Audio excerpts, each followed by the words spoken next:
दोस्तों नमस्कार। मैं श्यामनाथ यादव अम्बेडकरवादी।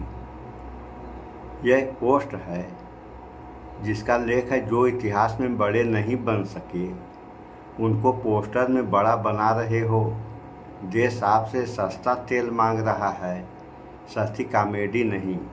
पवन खेड़ा, ये कांग्रेस के प्रवक्ता हैं। पोस्ट आप लोग देख लें और इसमें एक चीज़ और देखें। यहाँ पर ये जो है, देखिए, ये यहाँ पे जो है, ये नीचे सुप्रीम कोर्ट है, उसके बाद महात्मा गांधी हैं, उसके बाद सावरकर, यानी सावरकर सबसे ऊपर हैं और सुप्रीम कोर्ट सबसे नीचे। बात जो है इन्हीं दो पे होगी, सावरकर और सुप्रीम कोर्ट। तो पोस्ट आप लोगों ने देख ही लिया। तो यहाँ पे जो है ये कहानी सावरकर से है। तो दोस्तों, सावरकर क्या थे क्या नहीं थे ये तो बाद में बात होगी। फिलहाल उसके पहले आप लोग एक छोटी सी कहानी सुन लें भगत सिंह की। तो जैसा कि आप सारे लोग जानते हैं, भगत सिंह, सुखदेव, राजगुरु, बिस्मिल खां, इन लोगों को भी फांसी हुई थी। तो इन लोगों को फांसी कैसे हुई, इस बारे में थोड़ा सा आप लोग पहले जानें। होता क्या है कि जब अंग्रेज इन लोगों को गिरफ्तार कर लेते हैं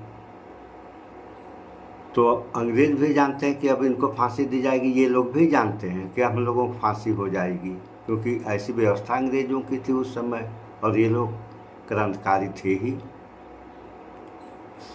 तो अंग्रेज़ों ने इन लोगों से कहा कि तुम्हारी जान बच सकती है। तो इन लोगों ने कहा कैसे?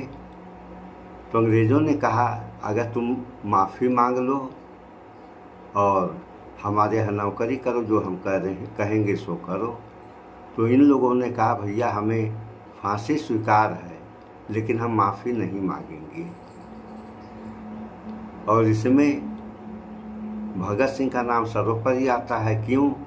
क्योंकि शेष 3 लोगों को गले में फांसी का फंदा जल्लाद डालता है और भगत सिंह फांसी का फंदा अपने हाथों से ऐसे जो है अपने गले में डाल लेते हैं।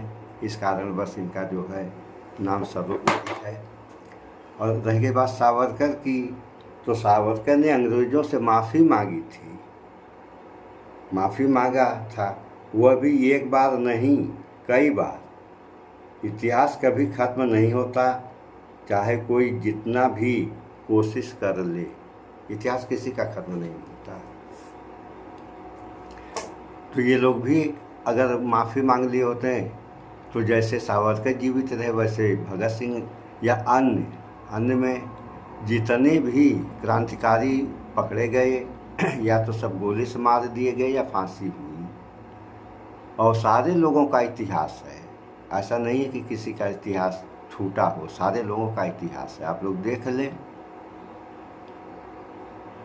ओडायर जब जलियांवाला बाग में नरसंहार कर दिया तो उसका बदला लेने के लिए उधम सिंह उसके देश में जाकर के जो है बम मार देते हैं और वहाँ उसकी हत्या होती है, इन्हें भी फांसी हो जाती है।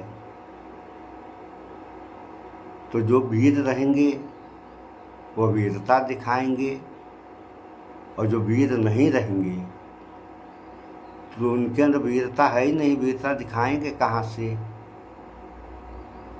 हाँ, इस बारे में हमारा कहना है कि हिजड़ों की फौज से लड़ाई नहीं जीती जा सकती। और यहाँ पे ये जो नियम दिखाया गया है, क्या कहते हैं, सुप्रीम कोर्ट नीचे और ये सावरकर ऊपर। तो सुप्रीम कोर्ट जुड़ता है संविधान से और सावरकर जुड़ते हैं मनुस्मृति से। आप लोग देखें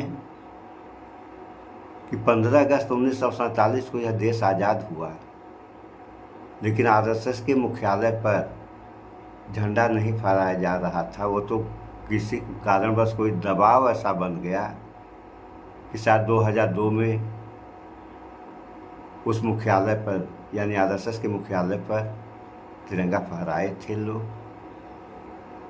और इसका एक नियम और है कि जैसे हिंदू धर्म में जो ग्रंथ हैं तो 4 वेद, 18 पुराण और 6 शास्त्र हैं और एक संविधान अलग है।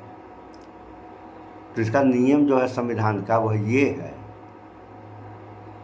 कि अगर एक ही के ऊपर नीचे करके अगर इन सारे ग्रंथों को रखा जाए तो सबसे ऊपर संविधान रखा जाएगा।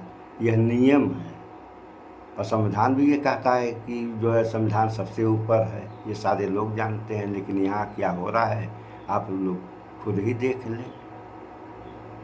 इस हिसाब से तो ये मान के चला जाएगा कि संविधान खत्म ही हो गया है, बस केवल नाम का रह गया है। संविधान है कहने को जो यही कहे थे महान मानव कि जिसने लिखा यानी अम्बेडकर ने लिखा संविधान, अम्बेडकर खुद ही नहीं इसको बदल सकते हैं। कहने को तो ये कहिए, लेकिन हो क्या रहा है, सारे काम संविधान के विपरीत।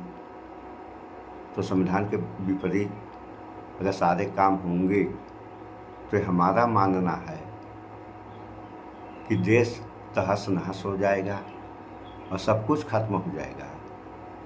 आज जो छोटों को दबा रहे हैं तो छोटे ख़त्म हो जाएंगे। जब छोटे ख़त्म हो जाएंगे तो फिर बड़े दबाए जाएंगे, यानी वो सब आपस में लड़ेंगे।